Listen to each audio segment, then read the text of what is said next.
So yan nga guys, for today's video ay meron tayo ditong washing machine na nag-e-error. Bali yung error niya ay E4.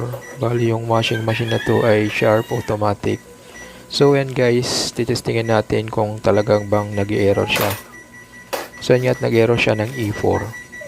So yan guys, checkin natin kung anong problema nitong E4 na to.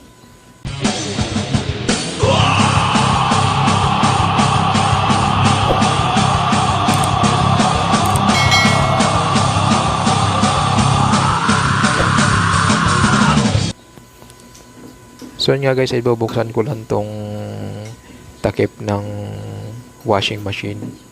So ayan.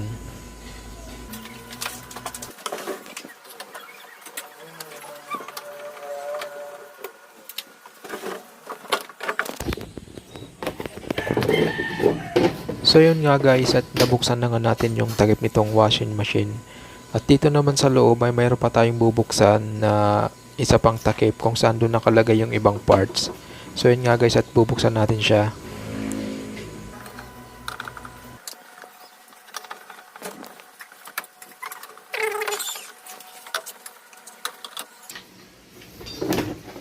So yun nga guys, at nabuksan na nga natin yung takip nitong washing machine. At dito ay may mga makikita tayong mga parts tulad ng water sensor level, tapos water inlet, tsaka yung isa pang sensor ay ito yung sensor switch, kung saan ito yung possible na nagkakaroon ng error yung ating washing machine na E4. So yung gagawin natin dito guys ay i-direct natin to para malaman natin kung ito ba talaga yung sira ng washing machine natin, yung E4 na error. So ang gagawin ko lang dyan ay tatanggalin ko yung connection dun sa nakakabit sa switch, tapos dadirect ko siya, babalatan. So ayan guys, kukuha lang ko ng pambalat, tapos i-splice ko siya, tapos lalagyan ko ng electrical tape. So yan nga guys, at binabalatan ko na nga tong dalawang wire na to, at para maya maya i-splice ko na siya, tapos lalagyan ko na siya ng tape para ma-test natin kung ito ba talaga yung sira.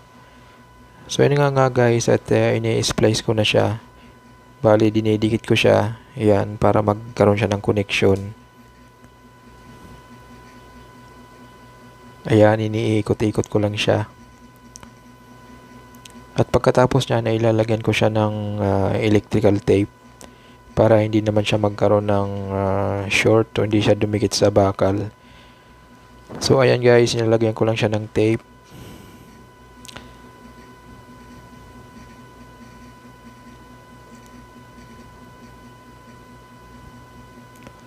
Yan, pati rin yung pinaka-terminal niya, wire terminal, nilagyan ko na rin ng tape para sigurado na hindi siya didikit dun sa mga ibang part o dun sa bakal.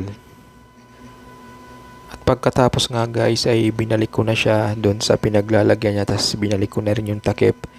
Tapos ngayon guys ay i-screw ko na siya para matest na natin kung yun ba talaga yung problema ng E4 na error.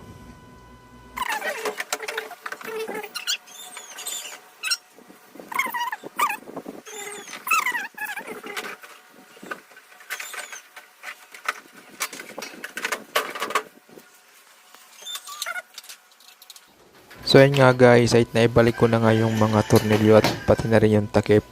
At ngayon ay tetesta natin siya kung mawawala na ba yung error niya na E4. So bali sinet ko lang siya sa spin, kasi doon natin makikita kung mag-error ba siya o hindi.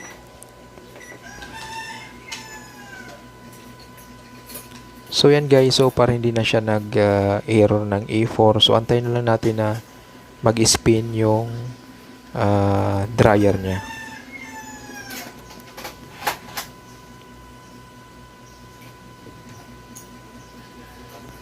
Ayan guys, hintay lang natin. Ayun. So yan nga guys, positive. Yun nga yung problema ng E4 na error sa Sharp washing machine. So ayan guys, at sana ay may natutunan kayo sa video na to kung paano i-troubleshoot yung E4 na error sa Sharp automatic washing machine.